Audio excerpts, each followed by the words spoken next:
Joining us now is the CEO and founder of Aleda. It's a technology consulting firm that's helping automate companies through AI, and their founder, Matt Rosen. Thank you so much for coming on to WORD, and I want to make sure I'm pronouncing that right. Is it Aleda? You got it right, Ryan. Thanks for having me on the show this morning. Great to be here.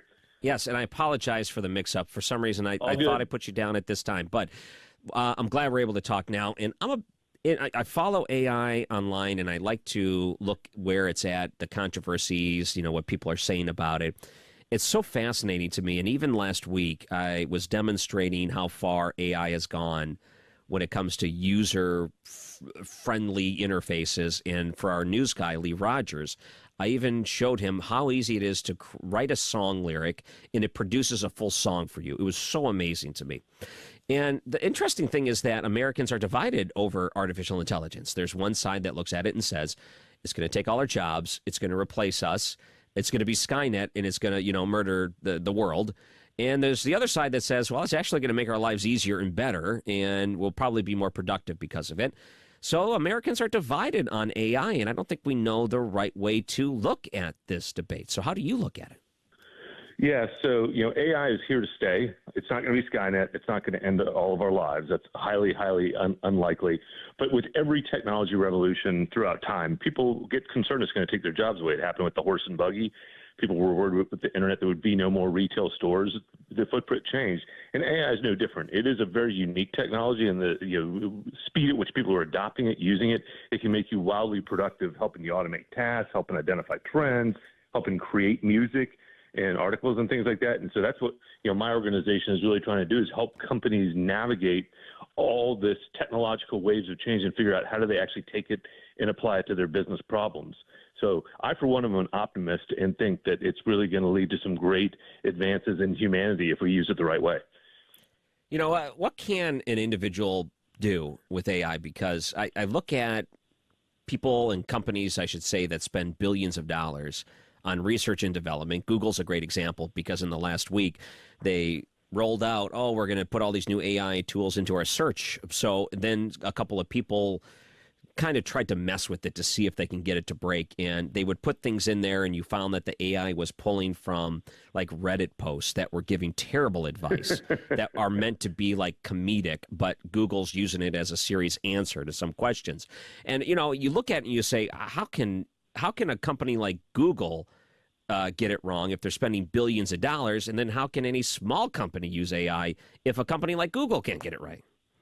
Yeah, Google definitely had some challenges last week. If you look at the OpenAI group, that's releasing ChatGPT, their large language models have actually been a lot more effective. Google's had some challenges getting out there. You would think they'd be great at it, but AI is only as good as the content you point at. And that's one of the things we're trying to help our clients with, is if you have bad data and you point AI at it, you're still going to have bad answers.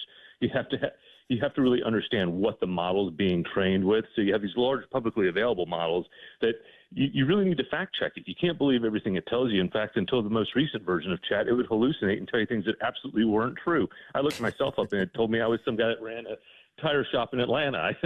And so you can't always trust the data that's out there. And so you have to use different models, and you have to fact check them. And that's why AI isn't going to solve all our problems for us. We're still going to need humans to review the information, synthesize it, think about how it affects humanity. But in terms of just scanning large amounts of information and producing insights and automating things, think about if you need to change your address probably in a few short months or years, you want to change your address, you can tell the AI to do it for you. It should be able to go out and do that. So there's some really mundane tasks and things that are really a pain for people to do that AI is going to make life a lot easier for. What about AI making life harder for other people? So let's look at the other way, how it can be used maliciously. So the example of, I need something done like change of address, AI can help me do something like that. What about if it's more malicious, like, I don't like this guy, he disagrees with me on the internet, AI, go ruin his life. It could be used that way too, though, can it? Not today, but yeah, we're going to have to put some safeguards around it. The EU's already instituted an act around it where companies can be fined if they're not using it properly. There's a lot of disclosures that companies have to provide about how the model's being trained. So we're going to have to legislate this and protect people from this, just like we do every other revolution.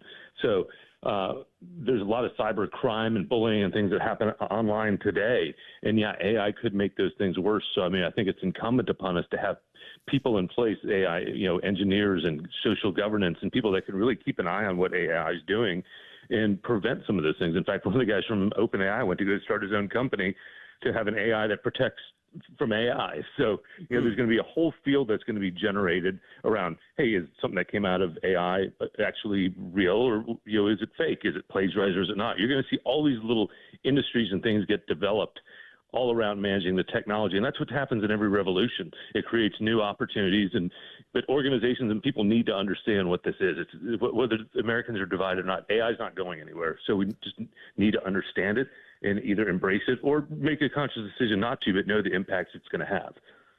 Matt Rosen, the CEO and founder of Allata, Allata. You can look him up online. Here's some of the other downfalls and problems I think we can run into with AI. Mass surveillance. I think people are very concerned that anything that you ever do will be documented, logged, and then used against you in the future. Because if the technology is there and these cameras and everything else are following you, and sometimes the internet following you, then things that would be, irrelevant one day will come back to bite you very easily because it's all documented and archived. And I think people's privacies are very concerned about that. The other thing that I think people are concerned about is people that use it maliciously for things like, just to be realistic, pornography, or they're using it as a way to harass other people in ways that they're saying is protected under free speech because it's a fair use. That's like, they're mocking someone else in a very adult way. And then you get these poor girls that are getting harassed online because all of these different fake generations of them are on there.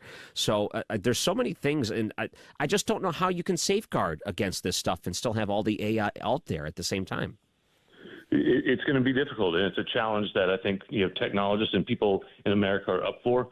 I think we should be digitally watermarking things that come out of AI. I don't think the AI companies are too excited about doing something like that. But in terms of consumer information, I mean, you've seen both California and EU, pass laws to legislate things, that the social media companies can do. So it's going to require some regulation. We can't let this thing completely run free, just like you can't go drill an oil well in your backyard. It's going to require some government intervention, but it's hard because it's out there. Everyone's starting to use it.